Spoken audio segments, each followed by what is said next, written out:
What's going on, everybody? Today, new comic book day, Absolute Superman issue 1 came out. I had to pick this up. I dug Absolute Batman #1. It's basically DC's version of the Ultimate Universe, and you have characters that you know and love, but with different origins, characters playing different roles, and I missed out on the Absolute Wonder Woman. I got to go back and pick that up on a second printing, but today we're going to review Absolute Superman by Jason Aaron. This has art by Rafa, Sandoval, and Ulysses Areola on the inking.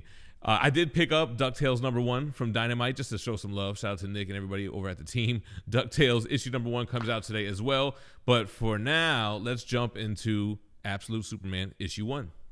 All right, before we jump into the book, which we'll probably get into spoilers, I just want to say that I definitely enjoyed reading this. It's a new take on Kal-El, a new take on Superman, but so much more than that. The world building that Jason Aaron does here with Krypton. So if you don't want to get spoiled, you might as well dip out now. Pick this up, man. I recommend it. It's worth the read. Here is the cover. You get an idea of what this version of Superman will look like. It's going to be a little bit different, but maybe a glimpse at things to come. $5 cover price, man. Am I getting old, or are things getting more expensive, or a little bit of both? So here we are. Years ago, 9 million light years from Earth, we have Krypton. So we get introduced to this world, beautifully described by Jason Aaron, and we get an idea of the class system, the hierarchy of the Kryptonians. And Jason Aaron does an amazing job fleshing out these crests and why they're important to Superman. They're not only important to him as a superhero, they were important to Kryptonians in general. They wore their class on their chest. This would be the elites, the rich, the high class. The S were the working class, the class of steel, which I love that parallel. The man of steel, the class of steel, these guys are miners, and they're inside the planet. They're underneath in the crust of Krypton, and they're mining these minerals. Jor-El is on the precipice of becoming one of the elites. He's going to be able to move up to a higher rank, but he still has that S on his chest. And the mining crew is worried about cracks or what have you in the mines here, and that it could potentially lead to some danger. So this is how the disruption of Krypton is depicted in this issue. I like it so much better than the OG stuff. I like the fact that they're mining this planet to the death, and it eventually erupts in a violent nature of green oozing goo, which will eventually destroy the whole planet. So then they flash forward to Earth, and it's another parallel. You have a mining class of humans in Brazil here, and Jason Aaron did his thing, man. I went to Brazil recently, and he really pulled out the lingo. He busts out with the denomination. He talks about the famous drink that they drink there. Hopefully we'll get to it because I can't think of it off the top of my head. But Jason Aaron did his thing in fleshing out and making this feel like we're really in Brazil. Then you have the Peacemakers. So I thought that was cool. I've never watched Peacemaker. I've never really read a comic with Peacemaker in it, but I know what the costume looks like, and they refer to them as the Peacemakers. So me being totally oblivious, I liked the nod, kind of the Easter egg of that, and I don't know if it even has maybe tighter connections with the actual material, like maybe they are a police squad. I don't know anything about them. Anyway, then we flash to the miners on Earth. They go to mine this mine, and they find that the job has already been done. They don't know what's going on.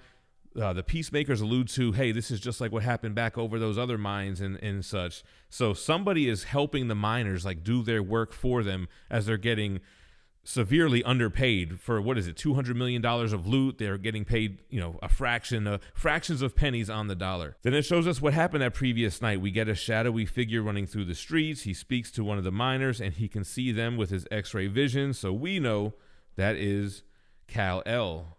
So we have that interaction here. Back to the miners with the Peacemakers.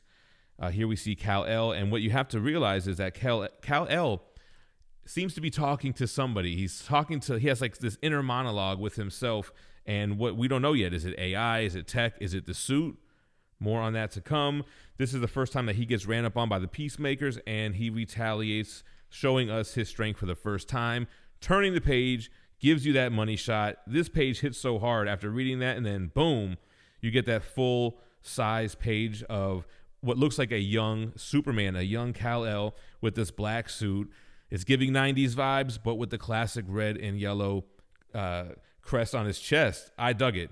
So we got a quick fight scene. It looks like he charges up like solar power in his wrists. So that's an interesting tidbit on the costume. He's definitely talking to somebody. When he's talking out loud, you have a white bubble. When he's kind of thinking to himself, he has this black box for exposition, and then you have this red box, and then we can kind of see it almost like the Flash working beside him. It's almost like some type of AI companion for the suit. He does get blasted and captured by the Peacemakers, and then we see him kind of solar rage out. He even mentions being light on the sunlight and kind of what he's been doing while he's been on Earth for the last however many years. Interestingly enough, we don't really hear anything about Ma and Pa Kent. We don't hear anything about Clark Kent. So it seems like, and it's made more clear at the end of the issue that that is the case. So here he goes, getting captured by none other than Agent Lane. I didn't really like that reveal as much. I mean, I dig. It's kind of like what they did with Alfred in the Batman issue, taking familiar characters, putting them in different situations. And yeah, it's Lois Lane, secret agent girl, whatever. But she slaps the solar cuffs on Superman, Kal-El, the last dust of Krypton. We see what looks like a different version of Brainiac here. He's all plugged up to the machines. He's got these cities and bottles. They mention Kandor and the other large city from Krypton in the beginning. Then we get a flash to Kansas. What's going on there? Rundown farm, Kent's mailbox all broken up, property of the Lazarus Corp, the same corp who is responsible for these folks. So we're in a world where Ma and Pa Kent, something happened to them from the same people that are messing with Superman right now. Another flashback to Krypton in the Redlands, which is in between the two big cities. We can see Kal-El coming up to Jor-El, wanting to see where's Kal, and he looks very worried. He's looking at the sunset as if it's going to be his last, hugs his family, and then we see like this kind of spore coming from underneath, from the mines that he just came from. He knows what's going to happen. I kind of like that more immediate threat rather than this whole like, I mean, I guess that's how they sell it in the OG comics and everything. It's kind of, we're draining our resources, destroying our planet, but I kind of feel like we're seeing it more in real time here. So that's where it ends. Those are kind of like two little epilogues. Superman has been wandering the Earth. Somehow he got from Krypton to Earth. He's grown up over the years. He's been traveling from here and there, helping out miners, helping out the disenfranchised, and that's where we end here. So I'm digging the different, unique take. Jason Aaron does such a great job with the world building here, giving us a version of Krypton that we've never seen, different iterations of these characters that we know and love. Rafa Sandoval does an amazing job on the art, Ulysses on the color as well. What do you guys think about Absolute Superman issue number 1? Leave me a comment, leave me a like. Stay minty fresh. Peace.